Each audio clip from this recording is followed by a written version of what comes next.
Hello everybody and welcome to a brand new video in the 1.16 pre-release 6 snapshot. And those pre-release snapshots should mean that the full 1.16 update is soon to come out. And so in today's video I want to go through pretty much every change that's going to be added in 1.16. We're going to do this super quickly as a quick refresh of everything new that's added. So let's start off by looking at the different biomes that are added to the new 1.16 update. So we're going to start off with the most simple and familiar nether biome. So this is the first of the 5, and this nether biome is no longer known as the nether, it's now known as the Nether Waste. So one mob that we could actually see occupying this area are the zombified piglins, which have been swapped out from the zombie pigmen. Some other mobs you could find here are the non-zombified version of these guys known as the piglins.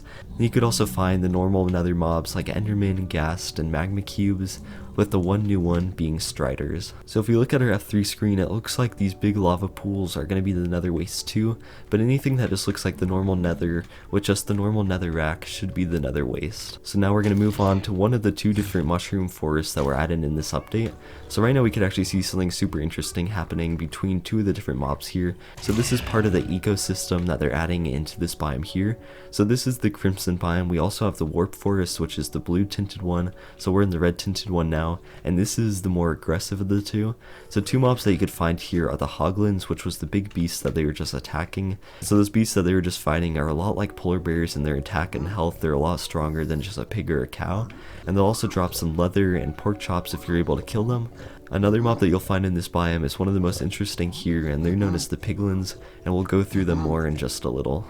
And one thing I'm just going to say now is that the strider guys, the cute little passive mobs that you could find in the lava, you're able to find in actually every single biome, and they're most likely to spawn in these lava pools just like this. And here's actually one of those hoglins in action, and these guys will attack you on sight, and so will these guys over here, the piglins. The interesting thing about these guys is that if you're actually wearing gold, they'll recognize you as somewhat safe and they won't attack you, but if you break any gold ore or gold blocks, or you open any chest, or even break any chest next to them, they're going to attack quick, just like they're doing to this guy.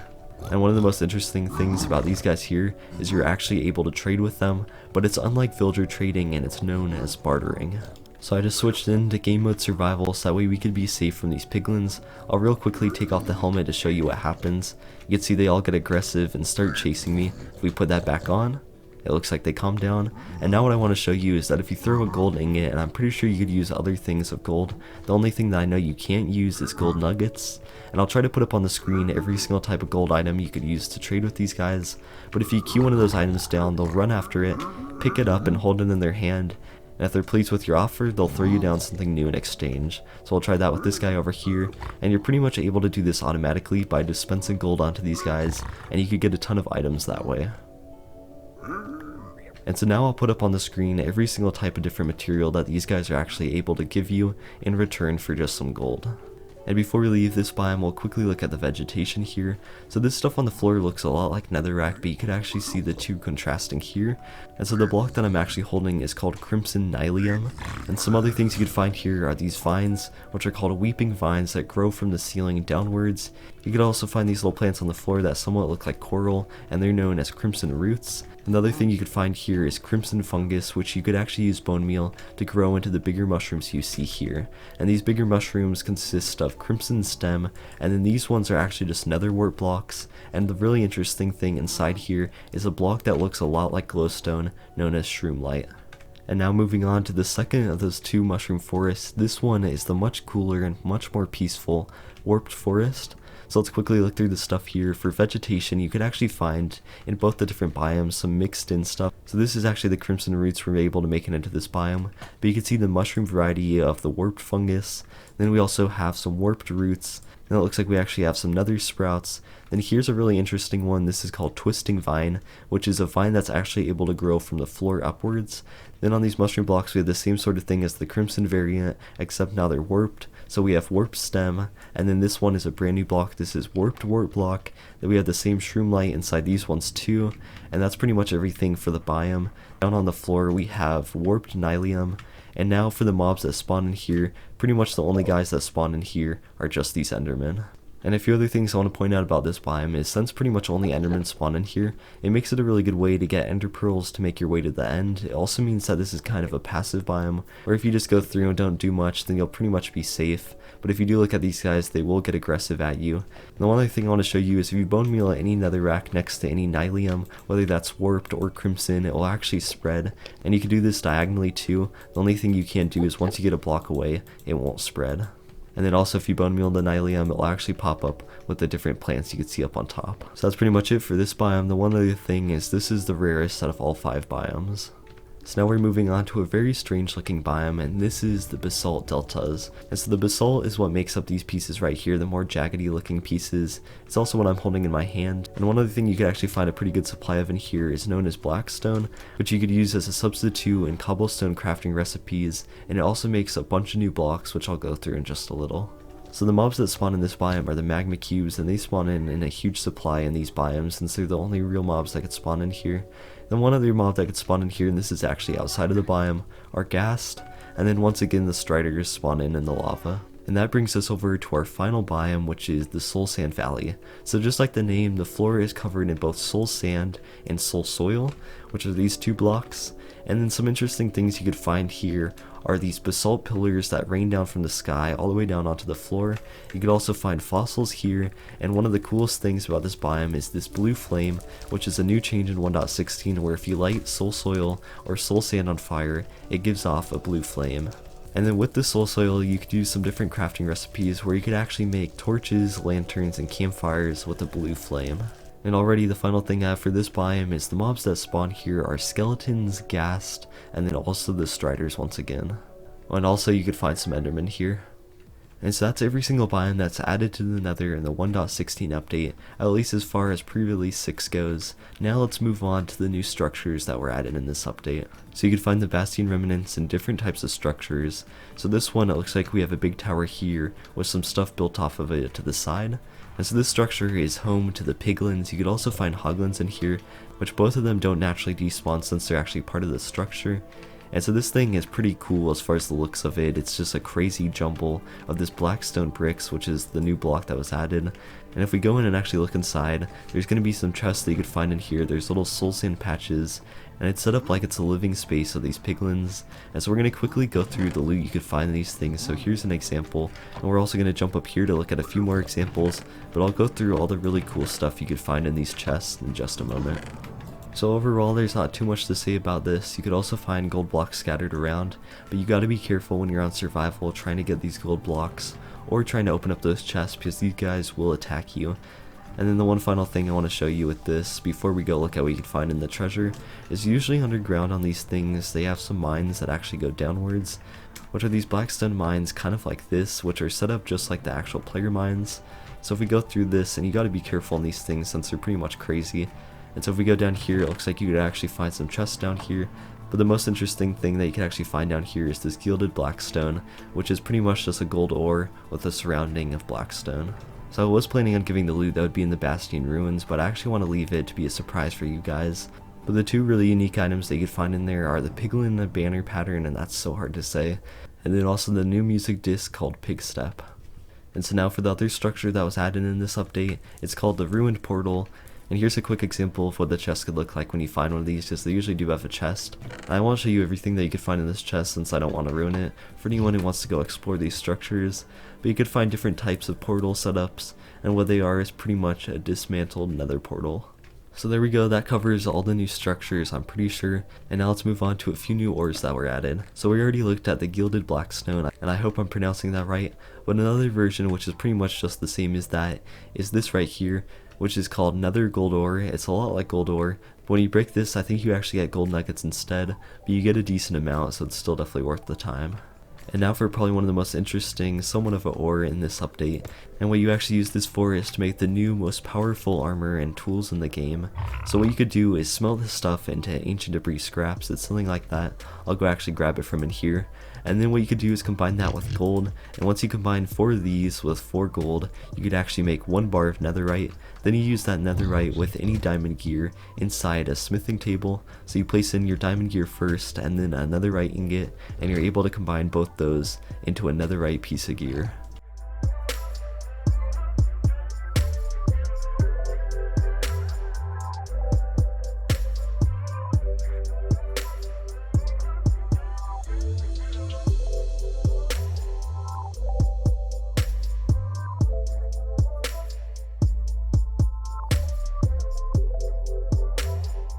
And so I think that pretty much covers it for the ores, and one video I definitely highly suggest, and I'll put it up in the top corner if I remember, is Nembomb's video on the how to get a ton of ancient debris. And what's crazy about that video is you could do it really early on in the game. It's such an easy strategy, and the amount of logic he puts into it is really cool. So if you want to find ancient debris pretty easily, definitely recommend that video. So you've pretty much already gone through this one when you're looking at the different biomes, but we're going to quickly go through all the different nether mobs. So we have the piglins here. They're hostile to wither skeletons, and then they also hunt down the hoglins, and they only do this occasionally, so they won't actually instantly target hoglins. They only do that every now and then. So then right over here we have the hoglins.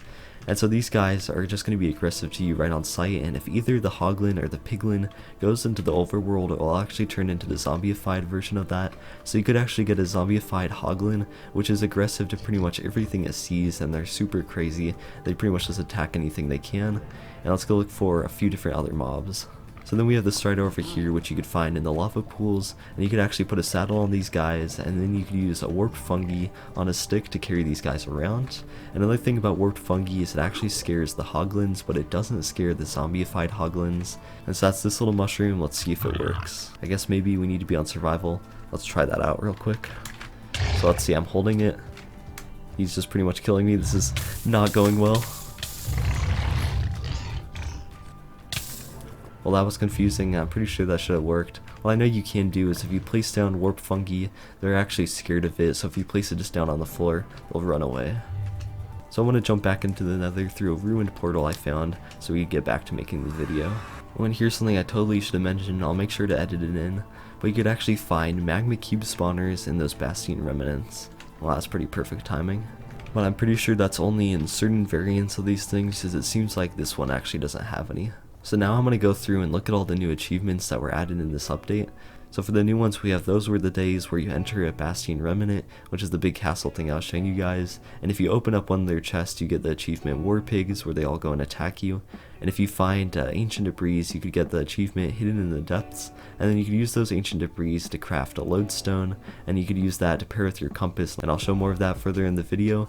Then we have get a full suit of netherite, and that's called Cover Me in Debris, same as Cover Me in Diamonds. And for anything else new, it looks like we have Obtain Crying Obsidian, who's cutting the onions. Then we also have Use a Respawn Anchor, which is another thing I'll show further in the video. Other than that, it looks like we have Ooze Shiny, where you could trade with the piglins. And I thought I did that one, I don't know why I didn't get that. Then we have Ride a Strider with a warped fungus on a stick.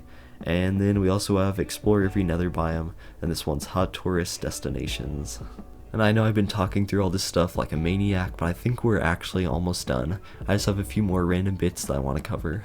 So one of the new things is that in creative you could actually now scoop stuff with the empty bucket, and it will give you that variant of the bucket once you scoop, but then it will only give you one after that, so it won't fill your whole inventory up. And so you can do that with mushrooms, with cows, and different other things just like that, as well as water. And another new thing is that there's different game rules, so if we go into the game rule command, a new one is Universal Anger, which pretty much makes passive mobs angry at you. That one I don't fully understand, so I don't want to try to give an explanation that's wrong. Another one that's in here is Forgive Dead Players, where if you die by a neutral mob that became aggressive at you, and it kills you, it will no longer be aggressive, whereas before the update they would continue to attack until they finally despawned. And a small new change is that you could place food onto an unlit campfire, and this is going to be nice as a little decoration. You could use this as a little storage room or something else just like that. And here's another small one. When you're under lava looking at a block, you have almost no visibility, but now when you drink a fire resistance potion, you'll actually be able to see a little bit further. So you can see we only gained a little bit more distance, but we could see just the tiniest bit better. So now I'm really just going to speed through the rest. So walls no longer have gaps when you place them like this. Endermen no longer pick up netherrack, they only pick up the nylium variants. Lava is actually now able to move entities somewhat like water, but at a much slower rate. And the hoe could actually be used to break different blocks a lot quicker. Some examples are the nether wart blocks here, sponges, hay bales, kelp blocks, and I'll put everything else up on the screen. And a new enchantment was added called Soul Speed, where you're actually able to more quickly walk on the soul sand. and I have soul speed 3 right now, and you can see how quickly I'm racing. And so when you use the soul speed enchantment, unlike Frostwalker, it actually takes durability away from the boots that you're wearing. And then how you actually get this is by bartering with piglins, and I believe you could maybe find it, I'm pretty sure you could at least find the boots inside the Bastion ruins as one of the treasure loot. And this is actually the first nether fortress I found out here so far. These things are going to be a lot rarer. And here's a little change that I can't quite show in the nether, but you're actually able to bone meal kelp now to make it grow a lot quicker. And a new change that was made to fishing means that you can't actually get treasure loot from an AFK fish farm anymore. You have to fish in open waters is the name for it. If you want to get treasure loot, you're still going to be able to get fish and different things from an AFK fish farm, but you're going to need a bigger space of water in order to collect treasures. It's a weird thing that I don't know too much about, but it's definitely a big change. And I actually just picked up this chiseled block because I thought it was a lodestone. And one cool thing about the soul speed boots is they actually create souls as you walk across the soul sand. But now back to the lodestone. If you place this down and you grab a compass, you could actually link your compass to the lodestone, which means no matter where you go, your compass will point back to that lodestone. And so you could use this as a way to find your way back home, and I believe this works in every dimension, so you could use it in the overworld too. I'll put up a crafting recipe on how to make this thing, as it is kind of a complex one, and it requires netherite.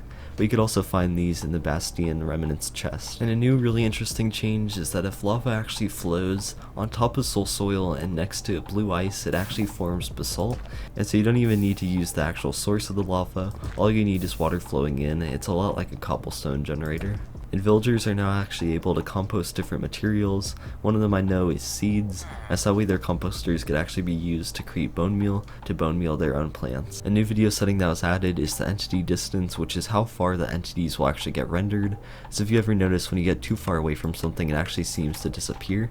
And so it looks like if we go far enough away from this strider, and my actual render distance is even high enough to test this, but it's pretty much so you could change how far away you could see things, and it's just a new setting you could mess with. And now when you actually create a new world, there's some different stuff you could do where you could actually add in different data and do a few different things that you couldn't do before. And so there's some new redstone changes. One of the biggest being is that when you place down redstone now, instead of forming a dot, it actually forms a little plus shape, and you can see the hitbox has changed for it, and you can connect this to different things. Once you connect it up like that, you can see it actually goes back to how it normally look.